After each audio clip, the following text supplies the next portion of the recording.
Le 16 juillet 1945, à 5h29 du matin, dans le désert du Nouveau-Mexique, il se passe ceci.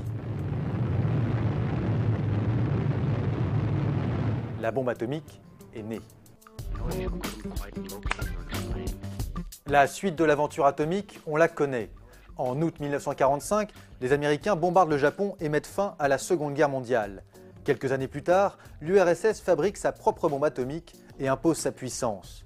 Les États-Unis répondent en mettant au point la bombe à hydrogène, puis les Soviétiques surenchérissent et font sauter la plus grosse bombe nucléaire de toute l'histoire.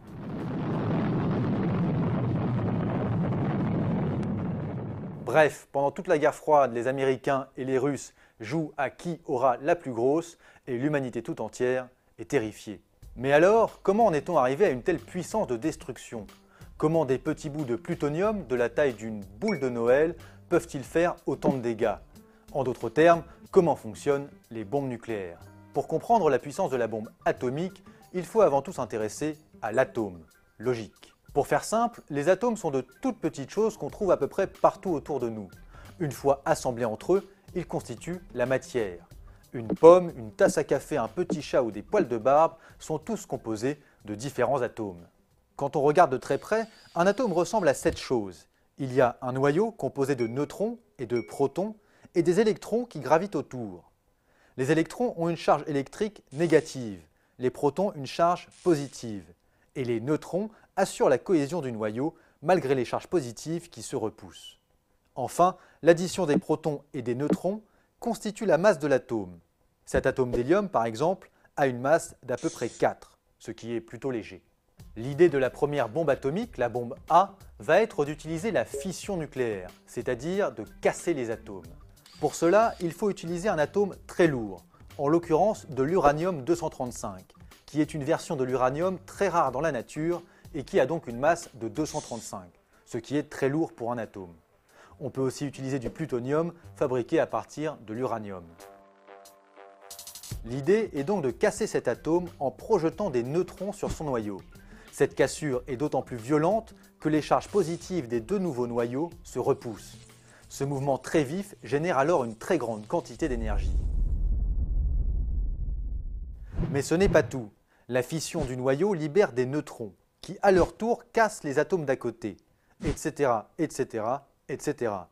Cette réaction en chaîne est la clé pour générer une grande quantité d'énergie, beaucoup de chaleur, un effet de souffle et des retombées radioactives. Une fois maîtrisés les mécanismes de fission et de réaction en chaîne, il ne reste plus qu'à les mettre en pratique. Cela donne la bombe A, la toute première bombe atomique.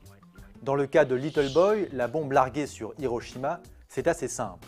Une charge explosive projette un bloc d'uranium-235 vers un autre. Sous le choc, les atomes se cassent, il y a réaction en chaîne, et voilà le résultat. Dans le cas de Fat Man, la bombe larguée sur Nagasaki, l'assemblage est plus complexe. Des explosifs sont disposés tout autour d'une boule de plutonium, ils explosent exactement en même temps, et sous la pression, les atomes se cassent. Il y a réaction en chaîne, la bombe explose. Mais il y a plus fort, beaucoup plus fort. Dans les années 50, les scientifiques mettent au point la bombe H. Son immense puissance repose cette fois-ci sur la fusion des atomes, c'est-à-dire l'union de deux noyaux en un seul. Pour y parvenir, il faut recourir aux atomes d'hydrogène, qui sont les plus légers. En réalité, on utilise des versions un peu plus lourdes de l'hydrogène, à savoir du deutérium et du tritium. Lors d'un processus de fusion, ces deux atomes vont se souder pour former un atome d'hélium. Au cours du processus de stabilisation du nouveau noyau, des particules vont s'échapper. L'atome ainsi créé sera alors plus léger que ceux d'origine et ce différentiel de masse va entraîner la production d'une grande quantité d'énergie. Plus le nombre de fusions sera grand, plus la puissance dégagée sera forte. Pour se donner une idée, le Soleil, qui nous chauffe à 150 millions de kilomètres, tire son énergie de la fusion des atomes. Le principe de la bombe H est donc de reproduire ce phénomène. Le problème, c'est que la fusion des atomes nécessite une forte pression et une très grande chaleur, aux alentours de 100 millions de degrés. Du coup, en guise d'allumette pour la bombe H, on utilise une bombe A. Voilà à quoi ça ressemble. Au premier étage, on retrouve un modèle de bombe A classique. Sa fission génère une grande chaleur et projette des rayons X qui rebondissent sur les parois et frappent le deuxième étage. Sous la pression, un deuxième morceau de plutonium entame sa fission. Le combustible de fusion, qui se trouve ici, est compressé, et c'est à ce moment-là que les atomes de deutérium et de tritium fusionnent. Enfin, les neutrons dégagés déclenchent une nouvelle fission dans l'enveloppe d'uranium. Le tout explose en quelques nanosecondes.